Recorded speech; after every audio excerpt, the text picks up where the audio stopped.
अस्सलाम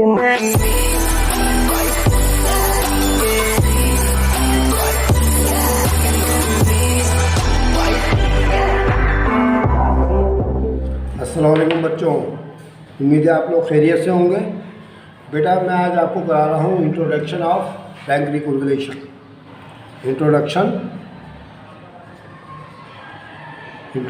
of bank reconciliation, ये क्या होता है। आप इसके रूल वगैरह समझ लेंगे तो इंशाल्लाह आपके सामने पूरा सवाल क्लियरली आ जाएगा, और जब मैं आपको कराऊंगा तो आप खुश हो जाएंगे, हाँ ये तो बड़ा आसान सवाल है। जब तक किसी चीज़ की बेस नहीं पता चल जाए ना, तब तक समझ में नहीं आती कोई भी चीज़। ठीक है, तो मैं आज आपको इंट्रोडक्शन करा रहा हूँ बैंक रिकॉन्सिलिएशन का। आप गौर से सुने ये क्या होता है, इसके क्या क्या रूल्स होते हैं, वो मैं आपको इसके अंदर बता दूंगा। आप इन तमाम बातों को ज़रा कुछ याद कर लीजिएगा तो बहुत अच्छा रहेगा आपके लिए। आप देखें 10 मिनट में ना आपका जवाब आ जाए इंशाअल्लाह ताला। ठीक है, चलिए स्टार्ट करते हैं। अच्छा जी,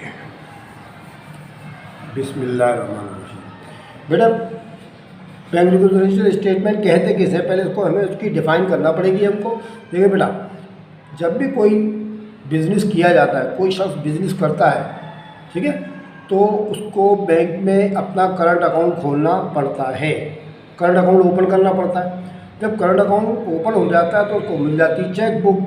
ठीक है ना, जब चेक बुक मिल जाती है तो उस चेक बुक की मदद से वो चेक इशू भी करता है और लोगों से चेक वसूल भी करता है, और फिर बैंक में जमा भी करा के अपने अकाउंट में इजाफा भी कर सकता है, बैंक से पेमेंट करके अपने बैंक में कमी भी कर सकता है। ठीक है, और ये सारा काम वो अपनी रिकॉर्डिंग जो करता है कैश बुक में करता है। जो मैं आपको पीछे कैश बुक सवाल करा चुका हूँ ना, वो उसके अंदर आपने देखा भी था कि उसमें कैश रेसिट और बैंक डिपॉजिट एक सफ़े पे लिखा था डेबिट साइड के, और क्रेडिट साइड पे आपके पास क्या लिखा हुआ था, cash payment and bank payment, ये लिखा हुआ था ना। तो हमारी कैश बुक के अंदर उसका रिकॉर्ड होता है कि हमने कितने चेक इशू किए, कितने चेक वसूल किए, वगैरह वगैरह। ठीक है, तमाम चीज़ों का हमारे पास कैश बुक में रिकॉर्ड होता है। लेकिन जब ये बैंक रिकॉन्सिलिएशन स्टेटमेंट जो हर महीने के आखिर में बैंक की तरफ से इशू किया जाता है, जब इस अकाउंट होल्डर के पास आता है तो पता चलता है उसमें कुछ डिफरेंस है। जो बैंक स्टेटमेंट है उसके अंदर कुछ दूसरी रकम लिखी हुई है, डिफरेंट अमाउंट है, और हमारी कैश बुक में डिफरेंट अमाउंट है। मिसाल के तौर पर हमारी जो कैश बुक है उसके अंदर बैंक जो था हमारा BF बैलेंस जो आया था, हमारा BD बैलेंस, वो था फर्ज करें 65,000। ठीक है, हमें इससे पता चल रहा था कि हमारा बैंक के अंदर 65,000 रुपये जमा है, डिपॉजिट है।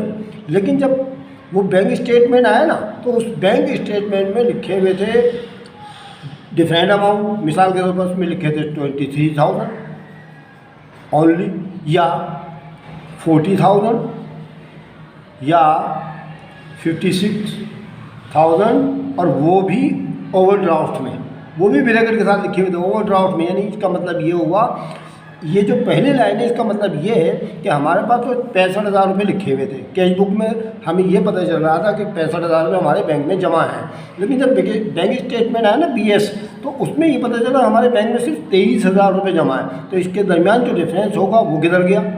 अच्छा, दूसरी ऑप्शन में बैंक स्टेटमेंट में 40,000 लिखे हुए थे, इसका मतलब 25,000 रुपये का डिफरेंस आ रहा है। ठीक है, 25,000 रुपये का क्या मसला हो गया। ठीक है, और तीसरी वाली ऑप्शन के अंदर जब बैंक स्टेटमेंट आया तो उसमें लिखे थे 56,000 हमारे आप पर उधार चढ़े हुए हैं। हमारे पास 65,000 रुपये डेबिट बैलेंस था, और यहाँ पर बोल रहे कि क्रेडिट आपके ऊपर तो उधार चढ़ गए हमारे पैसे, और ये का मसला भी। ठीक है, यह हो सकता है हमारे पास 65,000 लिखे हुए और बैंक के अंदर लिखे हुए फर्ज किया जैसे 90,000, कितने लिखे 90,000।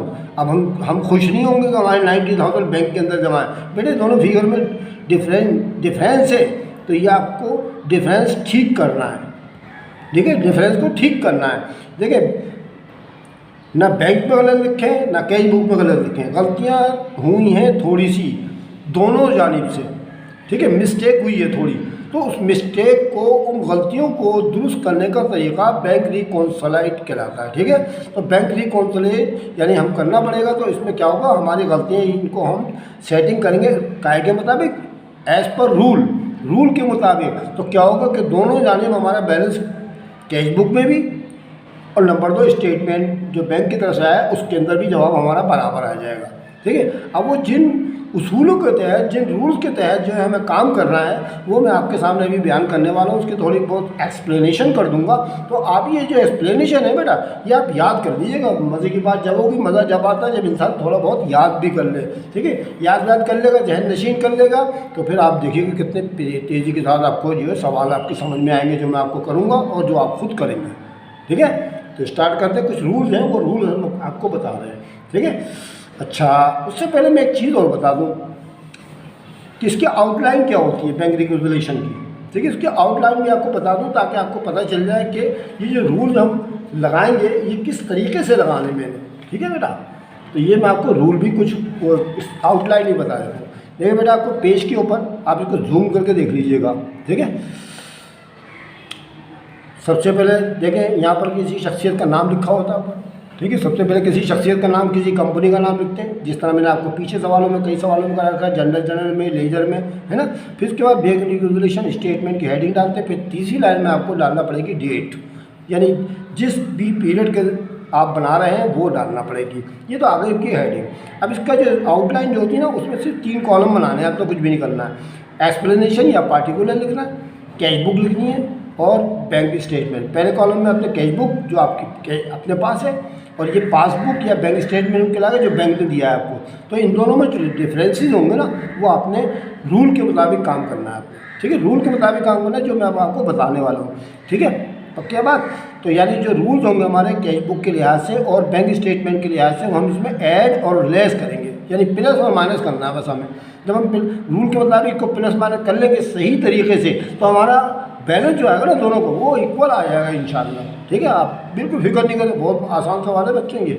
अच्छा, ये सवाल जो है बेटा, मैं आपको बता दूं कि ये जो है सवाल first year and BCom part 1 दोनों के लिए चलेगा, ठीक है। BCom पार्ट 1 वाले बच्चे भी इससे फ़ायदा उठा सकते हैं। BCom पार्ट 1 में भी सवाल आता है, ठीक है। तो आप ये सवाल जो है कर सकते हैं, ठीक है। ये इंट्रोडक्शन जो है BCom पार्ट 1 वाले भी इसको नोटिफाई कर सकते हैं, इंशाल्लाह उनको भी समझ में आ जाएगा, ठीक है बच्चों। चलें अभी आगे चलते हैं। अब देखिए, मैं आपको रूल बताने वाला हूँ, ज़रा गौर से सुनिएगा, ठीक है। मैंने बाकायदा राइटिंग कर दी है उनकी, राइट अप कर लिया है। आप जो है ना जूम करके इनको जो है देखिएगा, लिख लीजिएगा अपने पास, भले नोटिफाई या डायरेक्ट इसमें से याद कर लीजिएगा। मैं आपको समझा ऐसे दूंगा कि इंशाल्लाह आपको याद करने की ज़्यादा ज़रूरत नहीं पड़ेगी वैसे, ठीक है। शुरू करते हैं हम फिर रूल अपने, ठीक है बेटा। रूल्स और बैंक रेगुलेशन जो है ना, उसके हैं तो कई रूल, लेकिन मैंने इसके अंदर आपके जो है 12 रूल डाल दिए हैं, ठीक है। 12 है इसके अंदर। मैंने आपको 12 रूल्स इसके अंदर लिख दिए हैं, जो फर्स्ट ईयर और BCom दोनों में आएंगे इंशाल्लाह। ये मैंने ज़्यादा से ज़्यादा लिख दिए हैं ताकि आपके कोई सा भी किसी किस्म का भी कोई ट्रांजेक्शन आ जाए तो आपके लिए कोई मसला ना हो, ठीक है। तो ये रूल जो है आप याद रखें कि बैंक स्टेटमेंट का जो मैंने भी आपको कॉलम बताया था ना, बैंक स्टेटमेंट का, देखिए फिर मैं आपको बता देता हूँ। ये देखिए बैंक स्टेटमेंट का कॉलम है ना हमारा, इसके लिए सिर्फ 3 रूल हैं शुरू के, और बाकी जो 9 रूल है ना वो कैश बुक के ऊपर, ठीक है। बाकी 9 रूल कैश बुक में आपको ऐड और लेस करना है। बाकी ये जो बैंक स्टेटमेंट है ना, इसके अंदर आपने रूल्स सिर्फ 3 अप्लाई करने हैं, 3 अप्लाई करने हैं, उसमें प्लस और माइनस करना है। एक बात और है कि अगर बैंक वाला कोई गलती करता है, ठीक है, एरर करता है रिकॉर्डिंग करने में, तो फिर वो भी इसी के अंदर लिखना पड़ेगा, अगर बैंक वाले ने कोई गलती करी है। बाकी 3 रूल तो पक्के पक्के इसके अंदर ही आपने जमा घटा करने हैं, ठीक है। बाकी जो एरर आएंगे ना, एरर इन रिकॉर्डिंग में बाई बैंक की तरफ से, तो वो इसमें लिखना है, बाकी आपने सारा कैश बुक में लिखना है, ठीक है। चलिए शुरू करते हैं, इंशाल्लाह आपके समझ में आ जाएंगे। मैं आपको बड़ी इजी तरीके से बताता हूँ, ठीक है जी। पहला रूल ये कि अगर चेक डिपॉजिट किया जाए और वो बैंक स्टेटमेंट में मौजूद ना हो, तो इस रकम को जो है बैंक स्टेटमेंट में से बैंक स्टेटमेंट में ऐड करेंगे। इसके अलावा अगर कुछ लफ्ज़ हैं, मसलन लेट डिपॉजिट, देखिए लेट ये लिखा है, डिपॉजिट ये लिखा है, या अनक्लियर चेक, सिर्फ ये भी लिखा हुआ आ जाता है, अनक्लियर चेक, लेट डिपॉजिट, या फिर किसी भी महीने की आखिरी तारीखें, जैसे मई 27, मई 28 या अप्रैल की 25 वगैरह, ये अगर लेट यानी कि आखिरी तारीखें आ जाए उस मंथ की, तो फिर वो इसी में लेट डिपॉजिट में ही शुमार होगा, ठीक है। तो बस मैंने आपको पहले रूल ये बताया, इसका इंग्लिश ये लिखी होगी कि cheque deposit but not show in bank statement, ये इंग्लिश में लिखा होगा आपके पास, cheque deposit but not show in bank statement, जो मैंने उर्दू में लिख के दिखा दिया आपको, ठीक है। यानी हमने चेक तो डिपॉजिट कराया था बैंक के अंदर, लेकिन वो बैंक में मौजूद ही नज़र ही नहीं आ रहा था जो आपका स्टेटमेंट आया, ठीक है। या ये लिखा होगा अनक्लियर चेक, या फिर लिखा होगा लेट डिपॉजिट, या फिर क्या नाम है चेक ट्रांजिट के लफ्ज़ ये भी लेट के लिए इस्तेमाल करते हैं। तो ट्रांजिट इनमें कोई लफ्ज़, या फिर ये लिखा हो cheque deposit but not show in bank statement, तो हम क्या करेंगे, उसको बैंक स्टेटमेंट में ऐड करेंगे, प्लस कर देंगे। आई समझ में? तो देखिए बेटा यहाँ इस लाइन में प्लस करेंगे, ठीक है। बैलेंस शीट तो हम सबसे पहले लिख लेंगे इसके, फिर उसके में प्लस कर देंगे, ठीक है।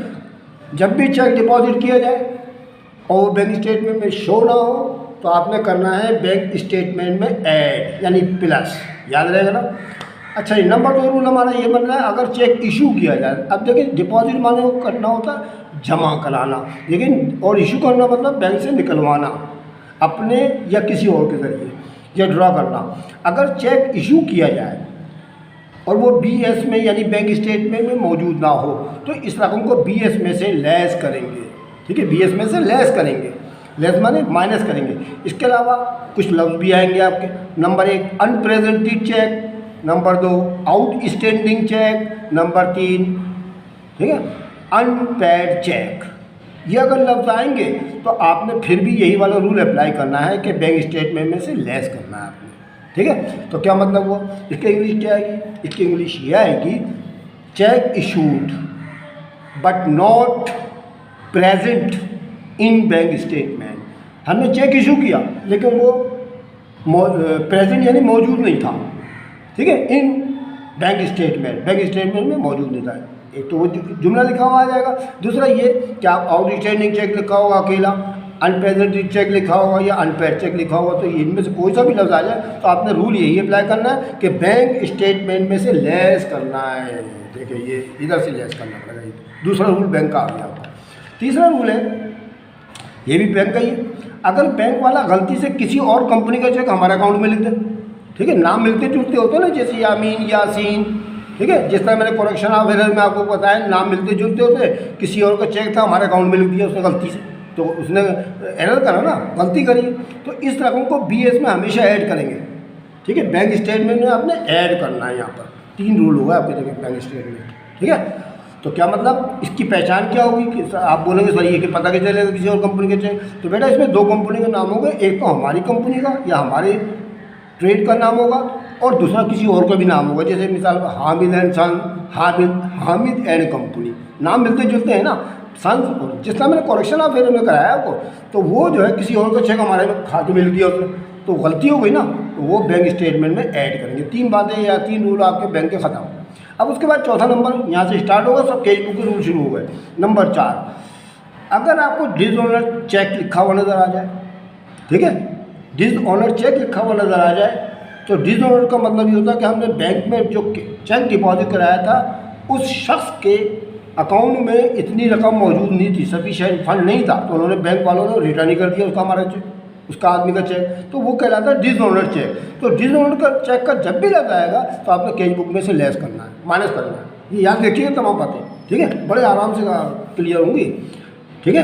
तो क्या मेरे इसके अलावा अगर डिसऑनर ना लिखा हो, एक लफ्ज़ और आएगा NSF। N का मतलब होता है नॉट, S का मतलब होता है सफिशिएंट और F का मतलब होता है फंड। इसका मतलब जितना हमको चाहिए ना पैसा वो है ही नहीं उसके अकाउंट में, ठीक है, नॉट सफिशिएंट फंड ये भी लिखा हुआ आ जाएगा। तो इसके ऊपर भी यही वाला रूल अप्लाई हुआ, कैश बुक में से लेस करेंगे। तो डिसऑर्डर चेक को क्या करते हैं, कैश बुक में से लेस करते हैं, आराम से याद हो जाएगा। नंबर अगला, अगर किसी कस्टमर ने, ठीक है, डायरेक्ट हमारे अकाउंट में जमा करा दिए पैसे, जैसे direct deposit by a customer को कैश बुक में हमेशा ऐड करेंगे।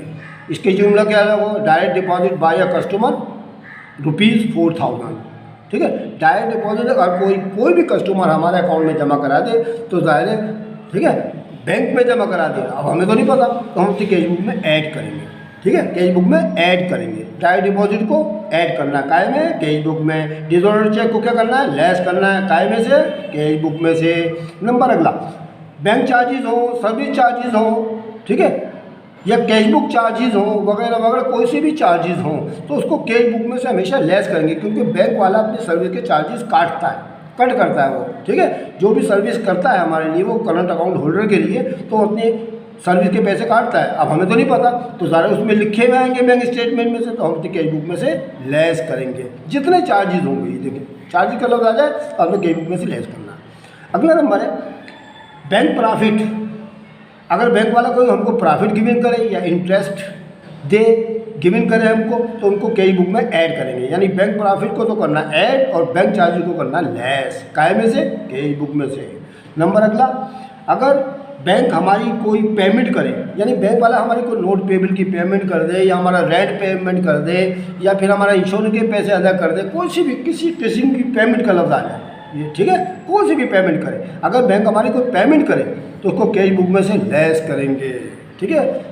समझ गए नहीं समझ गए? जैसे एक इंग्लिश का जुमला यह आ सकता है कि बैंक, ठीक है, paid rent behalf of company, company का जो है रेंट उसने अदा कर दिया था, तो हमने उसको करना है कैश बुक में से लेस, ठीक है, आ गया समझ। अगला नंबर है, अगर बैंक हमारा कोई अकाउंट रिसीव करे, अभी देखिए पेमेंट था ना, उसका उल्टा आ गया। अगर बैंक हमारी कोई चीज़ रिसीव करे तो हम उसको कैश बुक में ऐड कर लेंगे, कैश बुक में ऐड करेंगे, ठीक है। कोई सी भी चीज़ हो सकती है, कोई सा भी अकाउंट हो सकता है, कोई भी चीज़ रिसीव करे हो तो हम अपनी कैश बुक में ऐड करेंगे। उसके बाद नंबर 10 है, अगर चेक इशू करते वक्त गलती से, अब ये देखिए जरा, ये बीकॉम पार्ट 1 वालों के लिए बड़ा पक्का है, तो ये बीकॉम पार्ट 1 में आते ही 3 रूल आते हैं।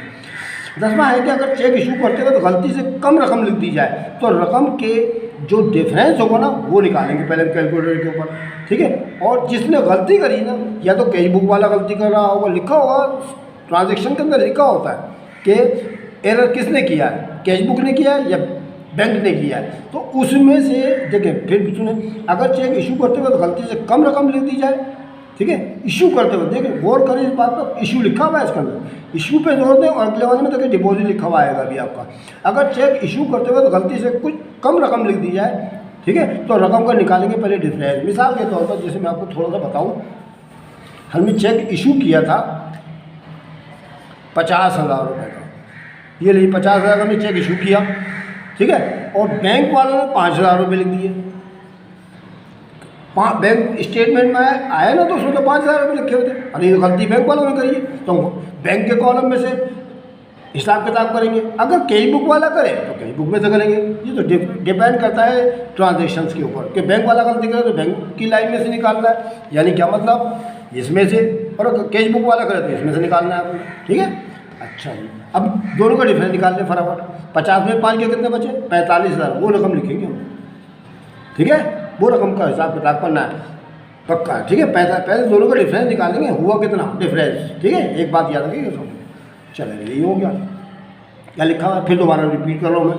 अगर चेक इशू करते वक्त गलती से कम रकम लिख दिया है तो रकम के डिफरेंस को निकालेंगे पहले, ठीक है। कैश बुक या बैंक में से लेस करेंगे, अगर कम रकम लिख दी तो लेस करेंगे, अगर ज़्यादा रकम लिख दी तो ऐड करेंगे, ये ध्यान में रखना बस।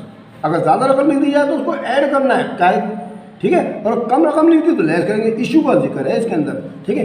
जो मैंने अभी आपको बताया ना, जैसे मिसाल के ऊपर 5,000 का चेक हमने इशू किया, लिख दिए 50,000, हमने कैश बुक वालों ने लिख दिए 50,000, तो गलती करी ना, 45,000 रुपये का डिफरेंस आ रहा है, ठीक है, डिफरेंस आ रहा है ना हमारे पास, गलती हमने करी है। तो उसको आपको रूल के मुताबिक क्या हो, इशू करते हुए गलती से अगर कम रकम लिख दी जाए तो लेस करेंगे कैश बुक में से, अगर गलती कैश बुक ने करी है। और अगर ज़्यादा लिख दी तो उसको ऐड करना है 45,000 रुपये को, ज़्यादा लिख दे तो ऐड करना है, कम रकम लिख दे तो लेस करना है। ये जहन नशीन कर ले अच्छी तरह से, ये हो गया इशू का रूल हमारा। अब अगला नंबर आ रहा है बेटा, अगर चेक डिपॉजिट करते वक्त, अब चेक डिपॉजिट करते वक्त गलती से रकम ज़्यादा लिख दी, ठीक है, तो इस रकम का पहले डिफरेंस निकालेंगे और फिर इसको कैश बुक या बैंक में लेस कर देंगे। देखिए डिपॉजिट का उल्टा रूल है, इशू करते सीधा रूल था। डिपॉजिट में गलती से रकम अगर ज़्यादा लिख दी जाए तो लेस करेंगे, जिसने गलती करी है, कैश बुक ने या बैंक ने। और अगर रकम कम लिख दी जाए तो उसको ऐड कर लेंगे, जबकि यहाँ उल्टा ना देखें, इशू करते वक्त गलती से कम रकम लिख दी जाए तो क्या करते हैं, लेस करते थे। यहाँ पर कम रकम लिख दी, कम रकम लिख दी तो ऐड करेंगे, ज़्यादा लिख दी तो लेस करेंगे, सीधा रूल है। ठीक है, तो एक बात ये आ गई, ये दोनों रूल आ गए आप पे। अच्छा, आखिरी रूल है हमारा, अगर बैंक हमारे अकाउंट में कोई चीज़ क्रेडिट करे, अब आता है बैंक डेबिटेड, बैंक क्रेडिटेड।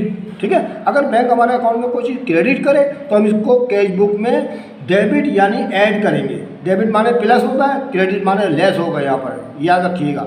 अगर बैंक हमारा अकाउंट में कोई चीज़ क्रेडिट करे, क्रेडिट खुद करे, हम अपने पास डेबिट करेंगे, डेबिट का मतलब प्लस करेंगे कैश बुक में। ठीक है, और अगर बैंक कोई चीज़ डेबिट करे तो हम उसको अपनी कैश बुक में क्रेडिट करेंगे यानी लेस करेंगे। ठीक है, तो बेटा मैंने आपको ये तमाम रूल पढ़ा दिए, आप इसको याद कीजिएगा, फिर देखिएगा कैसे तेज़ी के साथ आपका होगा। ठीक है बच्चों, मुझे उम्मीद है कि आपकी समझ में रूल आ गए होंगे थोड़े बहुत। जब मैं आपको सवाल कराऊंगा तो बाकायदा जब हम प्रैक्टिस करेंगे तो आपकी समझ में और सब कुछ आते चले जाएंगे इंशाल्लाह। ठीक है, अगर आपको मेरी वीडियो अच्छी लगी हो तो आप इसको लाइक करना मत भूलें। ठीक है, किसी बच्चे ने अगर सब्सक्राइब नहीं किया तो सब्सक्राइब कर लें, बेल आइकन दबा दें ताकि आपको मेरी आने वाली वीडियो बर वक्त मिल सके, क्योंकि मैं इनसे रिलेशन करके कुछ सवाल आपको कराऊंगा तो आप उनकी प्रैक्टिस कीजिएगा 10 ईयर्स के मुताबिक। ठीक है, इंशाल्लाह अगली वीडियो में फिर आपसे मुलाकात हो, तब तक के लिए खुदा हाफिज़।